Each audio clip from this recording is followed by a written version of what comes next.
తెలంగాణ రాష్ట్ర అవతరణ దినోత్సవ సందర్భంగా మల్కాజ్గిరి ఎమ్మెల్యే మర్రి రాజశేఖర రెడ్డి మల్కాజ్గిరి ప్రజలకు రాష్ట్ర అవతరణ దినోత్సవ శుభాకాంక్షలు తెలిపారు. మల్కాజ్గిరి చౌరస్తాలో BRS party Malkajgiri circle BRS నాయకులు జేఏసీ వెంకన్న ఆధ్వర్యంలో ఘన స్వాగతం పలికి భారీ ఎత్తున ఏర్పాటు చేసిన తెలంగాణ రాష్ట్ర అవతరణ దినోత్సవ సంబరాలకు ముఖ్య అతిథిగా హాజరై జాతీయ జెండాను కార్పొరేటర్ మాజీ కార్పొరేటర్లు తెలంగాణ ఉద్యమకారులు బీఆర్ఎస్ పార్టీ శ్రేణులతో కలిసి ఆవిష్కరించారు. మల్కాజ్గిరి చౌరస్తా గాంధీ పార్కులో తెలంగాణ రాష్ట్ర అవతరణ దినోత్సవ సందర్భంగా ఉద్యమకారులను స్మరించుకుంటూ భారీ ఎత్తున రక్తదాన శిబిరం అన్నదాన కార్యక్రమాలను నిర్వహించారు. యువకులు స్వచ్ఛందంగా పాల్గొని రక్తదానం చేశారు. ఎమ్మెల్యే మల్కాజ్గిరి బీఆర్ఎస్ పార్టీ శ్రేణులు మహిళలు యువకులతో సంతోషంగా గడిపి వారితో కలిసి రక్తదాన శిబిరం అన్నదాన కార్యక్రమాలలో పాల్గొన్నారు. సందర్భంగా ఎమ్మెల్యే మాట్లాడుతూ దశాబ్ద కాలంగా ఎన్నో అవమానాలను వివక్షలను ఎదుర్కొని తెలంగాణ సాధన కోసం కష్టనష్టాలను ఎదుర్కొని ఆత్మ బలిదానాలు ఇచ్చిన సందర్భాలను గుర్తు చేసుకోవాలని, అదేవిధంగా తెలంగాణ ఆత్మగౌరవ పతాకాన్ని ఎగరవేసే తెలంగాణ స్వాధించడానికి సారథిగా వ్యవహరించే ఆత్మ బలిదానానికి సిద్ధపడిన తెలంగాణ సాధించిన తర్వాత అత్యంత తక్కువ కాలంలోనే దేశంలో నెంబర్ 1 స్థానాన్ని నిలబెట్టారన్నారు. బంగారు తెలంగాణకు శ్రీకారం చుట్టిన తెలంగాణ తొలి ముఖ్యమంత్రి కల్వకుంట్ల చంద్రశేఖరరావును గుర్తు చేసుకోవాలని మల్కాజ్గిరి ప్రజలందరికీ తెలంగాణ రాష్ట్ర అవతరణ శుభాకాంక్షలు తెలియజేశారు. ఇలా తెలంగాణ ఆవిర్భావ దినోత్సవ సందర్భంగా ప్రతి ఒక్కరికి శుభాకాంక్షలు తెలియజేసుకుంటున్నాను. ఎన్నో దశాబ్దాల పాటు అవమానాలని వివక్షని ఎదుర్కొని అదేవిధంగా తెలంగాణ సాధించేటప్పుడు కూడా మనం అనేక కష్ట నష్టాలు అదేవిధంగా బలిదానాలు ఇవన్నీ కూడా చేసిన రోజులు చూసినాం.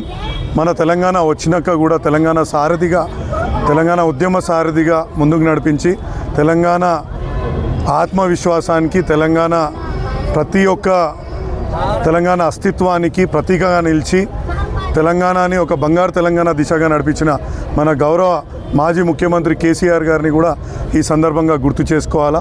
అనేక మంది బలిదానాలు, అనేక మంది త్యాగాలు, అనేక మంది తెలంగాణ వస్తుందా ఎప్పుడు వస్తుందా అనే సంకోచంలో ఉన్నా కానీ తెలంగాణ ఉద్యమకారులందరూ ముందుకు కదిలి ఇలా తెలంగాణను సాధించిన రోజులు కూడా అందరం గుర్తు చేసుకోవాలా. తెలంగాణ వచ్చినాక ఏ విధంగా ముందుకు నడిపించారో కూడా మనం చూసినాము. అదేవిధంగా ఇప్పుడు రాబోయే కాలంలో మళ్ళా ముఖ్యమంత్రిగా కేసీఆర్ గారిని మరొకసారి ఆయన ముఖ్యమంత్రిగా చేసుకోవడానికి ఇక్కడ పెద్ద ఎత్తున కార్యకర్తల ముందుకొచ్చి ఇవాళ ఇంత దిగ్విజయంగా ఇవాళ అంటే ఒక ఉత్సాహభరితంగా ఇంతకుముందు మా కార్పొరేటర్ గారు చెప్పినట్టు ఈ ఉత్సాహభరితంగా ఇవాళ మళ్ళీ మనము ప్రభుత్వంలోనే ఉన్నాము అనే విధంగా ఇవాళ ఉత్సాహాన్ని చేసుకోవడం కూడా నిజంగా గొప్ప విషయం. తప్పకుండా మళ్ళీ కేసీఆర్ గారిని ముఖ్యమంత్రి చేసేదాకా ఇక్కడ ప్రతి ఒక్క కార్యకర్తలు నాయకులు ఉద్యమించి మళ్ళీ ఆయనను ముఖ్యమంత్రి చేసుకునేదాకా ఊరుకునేది లేదు అనే విధంగా ఇవాళ అందరూ ముందుకు వచ్చిన రీతిని మనం చూస్తున్నాం. కాబట్టి ప్రతి ఒక్కరికి ఒకటే విజ్ఞప్తి, మనం ఇదే విధంగా ఇదే మోటివేషన్ తోటి ముందుకు పోవాల్సిందిగా కోరుతూ ఇక్కడికి వచ్చిన ప్రతి ఒక్క నాయకులు ముఖ్యంగా మా జగదీష్ గౌడ్ గారు, మా రావుల అంజన్న గారు, మా పరశురామ్ రెడ్డి గారు, మా వెంకన్న గారు, మా ఉస్మాన్ గారు, మా యువ నాయకుడు నర్సింగ్ గారు, ఇంకా మా సీనన్న మరియు మా కృష్ణమూర్తి అన్న ఇలా బర్త్డే చేసుకుంటున్నాడు, కార్పొరేటర్ మేడం సునీత రామ్ యాదవ్ గారు, ఇంకా పేరున మా చిన్నన్న, మా మురుగేష్ అన్న, ప్రతి ఒక్కరికి మా సుమన్ యువ నాయకులకు, మా కొత్తగా మా పార్టీలో జాయిన్ అయిన మా గోపాల్ అన్నకి, అదేవిధంగా మా